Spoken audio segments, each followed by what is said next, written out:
John Lewis was famous for saying, let's get into some good trouble. And that's what I want to challenge each of you to do following this session, whether you watch live or if you watch some of the videos and you're just catching up with my closing session. I want to challenge you to get into some good trouble. And so how do we do that? The first thing we have to do is to know who is on your ballot, who is on your local ballot, who's on your state ballot, who's on the national ballot. Don't take any election for granted. Take some time to print out a copy of your ballot. You can go to Ballotopedia and you can just do a quick Google search to ask who's on my ballot. And then there are several websites that will come up that will give you that information. Once you know who's on the ballot, then you want to research the candidates. Know who these people are that are running for office. Not showing up. Know who is on the, know who the candidates are. So it's not enough for you to just know who's on the ballot, but you also want to do some research of the candidates. I shared an example this morning of how sometimes you can look at someone's picture and you can make an assumption about who you think they may be. But once you go to their website and you start reading about their platform, then you may be surprised that just because someone looks like you, they may not share your same political views. So make sure that you're researching the candidates to find out what their platform is and what they're likely to support if they are elected. And if someone has been in office, you can also go and look at their voting record. So no, don't just look at what they say they're going to do, but what have they supported in the past? What boards have they been on? What committees have they been a part of? What legislation have they supported? Because what they've done in the past is a great indicator of what they're going to do in the future. Yeah, so I can't put it in presentation mode because then I won't be able to see you guys, but you will be able to get a copy of the presentation if you want. Next, you want to know the issues. So when you know the issues, then you're able, when you know, I'm going to try presentation mode. When you know, yeah, when I do presentation mode, then I can't see you guys. When you know the issues, let me go back to that and the screen share. So when you, then you know what you're looking for when you go and check out your candidates. So it's very important to, as you're looking at the different candidate websites, to understand what issues they're going to be voting on or what issues they are, what issues are at stake. So for instance, if you're going to your state representative's website and you see that they're both talking about climate change, then you know, okay, this must be an issue that's very important. So then you can compare what one candidate is saying about climate change to what another candidate is saying. If they're talking about, you know, stimulus, you want to know, like, all right, if this is an issue, what is this candidate saying and what is that candidate saying? So that way you can compare the two to each other. So you're not comparing apples with oranges. You're like, all right, these are the issues that are important to me. These are the issues that my candidates are talking about. And then this is the position that I want to take. Yeah, it takes a little bit of research on your end, and it would be nice if, you know, it was just like all kind of put it out there in some like nice, neat document. But for the most part, that's not going to happen.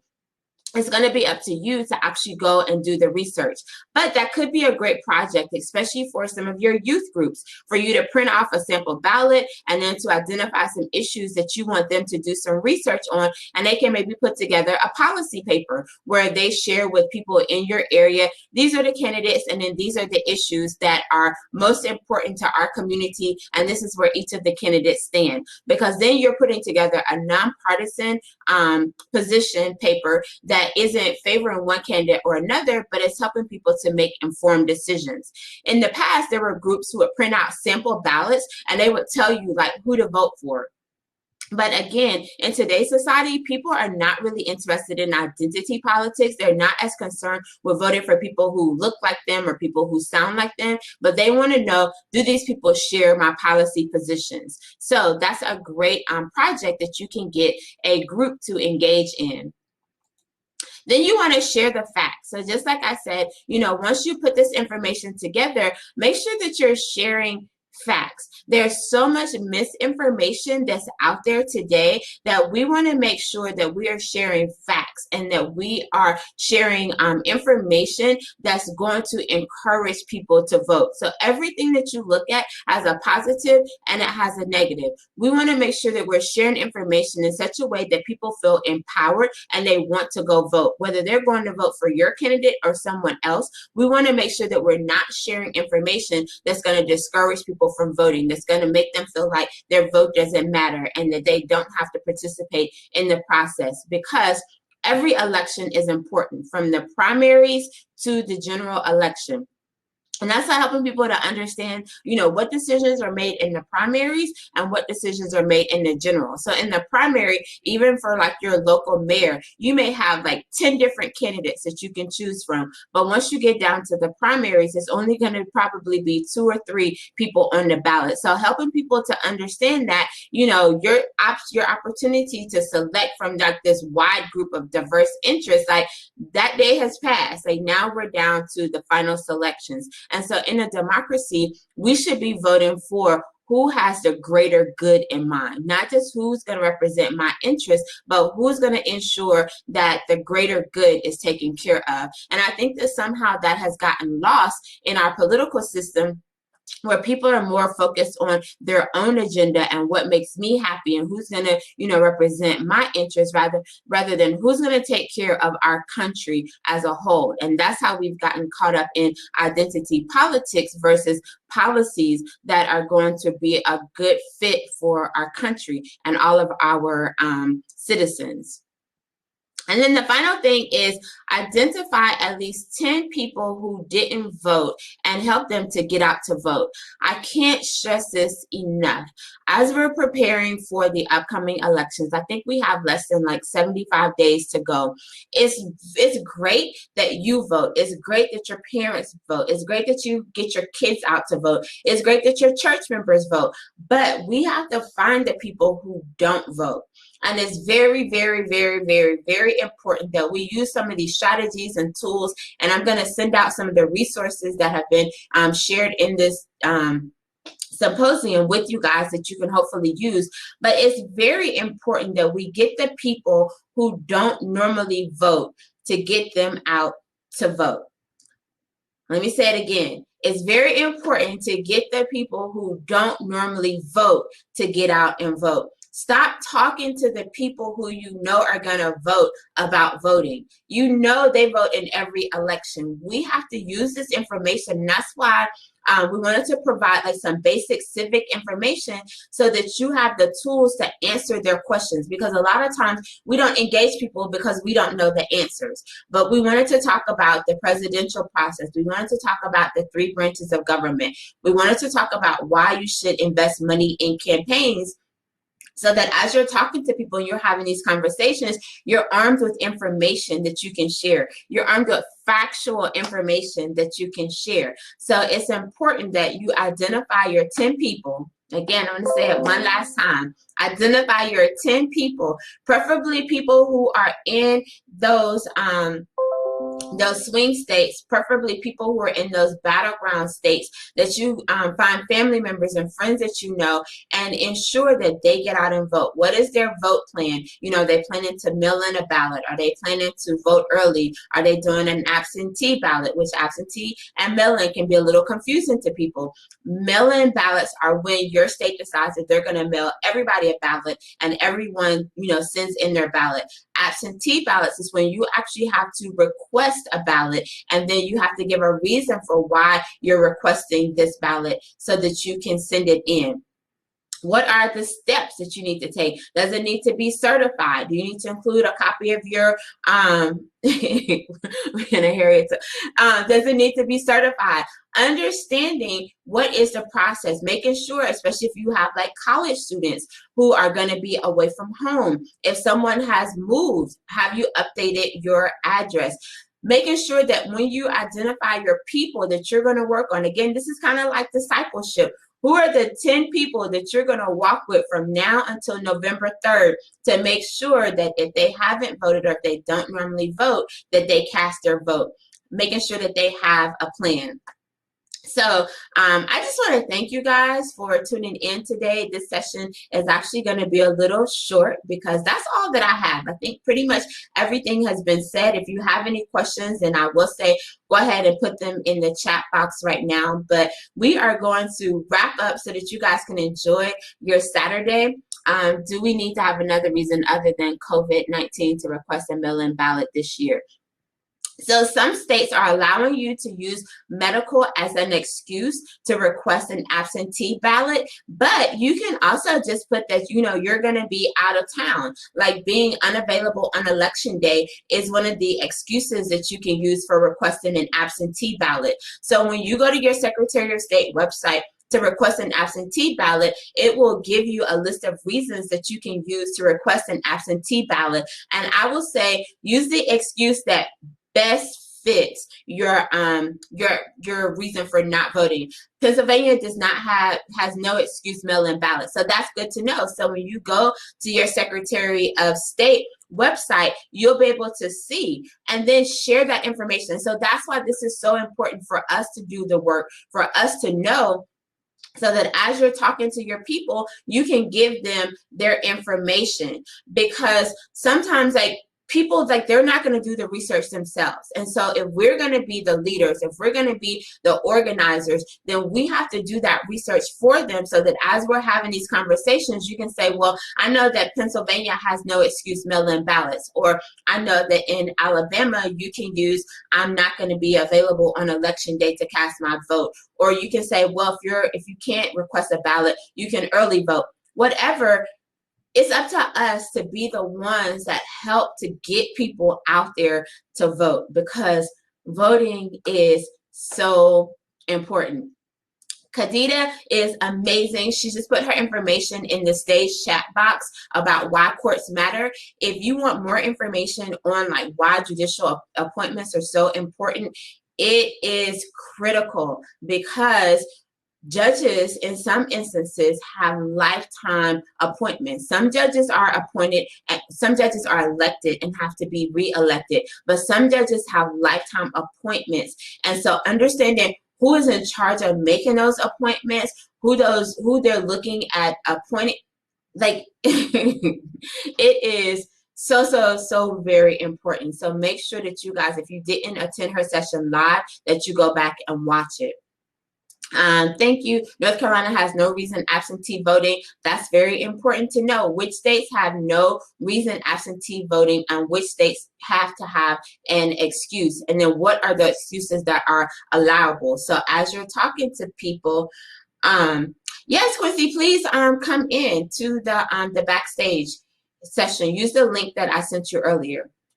So making sure that you know the information, so that as you're sharing it, as you're having these conversations, we can share facts. We can share information that will help people to become more engaged in the politics. But just saying you need to vote because your ancestors died for you to have the right to vote, like as I said earlier, that is not moving people. That does not sway a lot of people to make them want to vote. So that's just the reality of it. We have to make sure that we have, yes, Christine, information will be available later. Hi, thank you so much, Sister Howard, for tuning in. Give me just a second. We will post some of the videos for you guys to watch later. I'll get into why we won't post all of them at another time, but most of the videos will be available later. So we have Sister Quincy Howard with us. I'm going to allow you to introduce yourself, tell the people who you are and about the information that you're going to be presenting. You guys can continue to post questions, and I'll come back after her presentation to answer your questions. So take it away. Thank you so much, LaKesha. I may need some hand-holding to get my presentation slides up, but I am so thrilled to be here. My name is Sister Quincy Howard. I am a government relations specialist with Network Lobby for Catholic Social Justice. So some of you may be familiar with Nuns on the Bus or with Sister Simone Campbell. That is my organization. But today I'm actually coming to you all as the coordinating director for what is called the Faithful Democracy Coalition. And I just wanted to make people aware of a resource that we are that we have just released this week. It's a toolkit chapter on faithful elections in COVID-19 that we're making broadly available, and we are hoping that organizations will own and push out as their resources to their own people, like these networks of 10 people that you want to help understand the elections and get engaged. This would be a great resource for them as well. So I think I can share my screen. Now let me see if I can get the right thing up. Can you see what you need to see? No. Let's see. Let me try to get the right screen up here. Hold on. Okay, here we go. Is that correct? There we go. Okay, so this is the Faithful Democracy Coalition. I just wanted to give a little bit of context for, let me try to get this where it looks right. Does that look, it looks more or less okay. That'll work. So the Faithful Democracy Coalition, we are not an organization, but we are really a network of multi-faith partners. These are Jewish, Muslim, Christian, of all denominations, faith-based organizations, as well as congregations. And it's a very diverse group, but we all share a common concern for our democratic systems in the 21st century, really. And we believe that in a secular democracy, fair and just democratic systems are really the measure of human dignity and worth. So we have partnered together on a vision that really looks at how our democratic systems need bold and comprehensive democracy reforms at a federal level. This would be things like the John Lewis Voting Rights Advancement Act, or the For the People Act, or a constitutional amendment to end Citizens United. So these kinds of really broad-based measures that would fundamentally change our democracy in a way that is more true to the founding principles. So the group that we have that is growing is essentially we all rally around what we call the Voters' Covenant, which is our principles document and outlines the different aspects of democracy that we believe really desperately are in need of reform, and why it is a moral issue. However, what I am here today for is our current objective, which we share with basically everyone in the United States right now, and that is to have a fair, free, and safe 2020 election.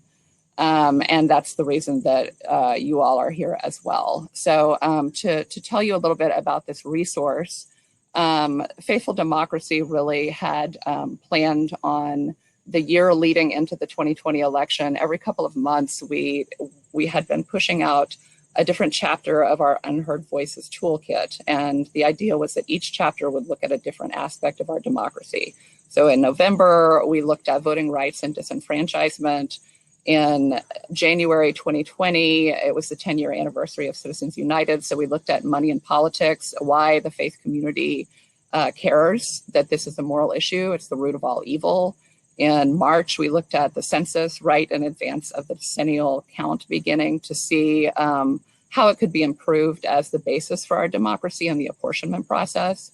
And as COVID really became a reality in April, we, along with any other organization or campaign or initiative, really had to rethink what is our path forward, which brings us to our most current toolkit chapter, which was released 2 weeks ago and is solely focused on having a faithful election in the COVID context. And I'm so grateful to have a chance to share it with folks, and I really hope that it can be helpful in some of the viewers' initiatives and partnerships.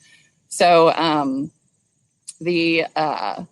just to tell you a little bit about what is in the toolkit, we essentially look at the elections and the election systems, how they're set up, and how they are impacted by this global pandemic and complicated, and how it is such a changing environment. And we frame all of this in the faith lens. So we look at it as an opportunity to save lives, as well as the obligation to protect the right to vote. We have a section that is about being a faithful voter, which speaks to many of the sort of process pieces that LaKesha mentioned, not as much the candidate education, but the process education. How can voters navigate the system, navigate all of the systems, understand the different steps involved in voting, and then what are the options that are available and make the most sense for their own circumstances. And then the final section of the toolkit chapter is about being a faithful citizen. And that really looks to ways beyond voting. We know that everybody needs to vote, but we also know that this election is going to be like no other and has very unique and really challenges that we can't even fathom at this point. And it's going to be an all hands on deck affair. So we want to be able to arm the faith community with the knowledge that they need on how to tap into the systems and really act as citizens to influence decision makers and try to help make the election smooth in November. Just a couple of highlights that I think are worth mentioning in the toolkit. This is, as I mentioned, multi-faith, so it's very inclusive from a faith-based lens, and it's also open source. It's a great primer, open source primer. And we are offering it up to any organizations or initiatives that would like to co-brand. We want anyone who this would be useful to feel ownership. I believe that the copy that'll be made available by LaKesha for this symposium is co-branded with Rethinking Church Strategies, and that's an option available to any organization that would like to use this. Or you can just use it as a faithful democracy resource. It's up to you. But it's a great foundation that can be supplemented with more specific social media campaigns or messaging toolkits. Like, for example, September 1st is the National Poll Worker Recruitment Day. So there could be a whole campaign around that. And this toolkit has a great section on why that is so important in the 2020 election. And then also, LaKesha mentioned some of the resources that are available online to sort of find the information that you need. And there's so much of that out there that can really be overwhelming. So we put a lot of care and intentionality into curating some of what we thought are the most sort of well-established, reliable, and up-to-date sources of information that voters and citizens can find exactly what they're looking for as easily as possible. And as an educational resource, we wanted to make it as engaging and sort of interactive as possible. So the toolkit includes things like reflection questions on the content that we present, as well as scripture and faith leader quotes from all three Abrahamic traditions that sort of consistently remind the reader why this is a moral issue. We have our election prayer card, and we also include case studies to help people understand sort of how the different process points that we talk about can all come together to create situations like what we saw in the Wisconsin and the Atlanta primary fiascos. So we really want it to be as useful as possible to those who find it. And this is reiterating things that have already been said. How can we all build a faithful democracy together? Obviously, voting, understanding the risks and options. So I would encourage folks to check out this toolkit and to share it. Citizen engagement.